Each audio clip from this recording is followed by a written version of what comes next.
মালিক phone করলো এক্ষুনি, ঠিক আছে। ও কোথায় গেছিল, গাড়ির সকার ভেঙে গেছে না বেরিয়ে গেছে বলতে পারছি না, বলে যে সকার বেরিয়ে ভেঙে গেছে, নিচে বসে গেছে। এখন অন দ্য স্পটে গিয়ে বোঝা যাবে আর কি কী ব্যাপারটা হয়েছে। চলো।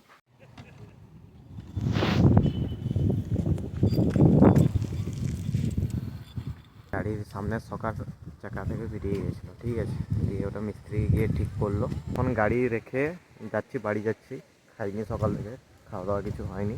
বাড়ি গিয়ে খাবো, দিয়ে তারপরে যদি কাজ থাকে আবার কাজে যাবো।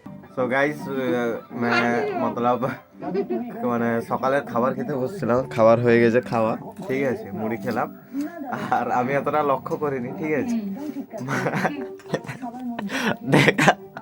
দেখাও না, দেখাচ্ছে না, ঠিক আছে। মা চুল কলাপ করেছে আজকে, মানে চুল কালার করেছে ব্ল্যাক কালার, মানে সাদা হয়ে গেছিল, চুল সাদা হয়ে গেছিল, কালার করেছে। দেখা অবস্থা।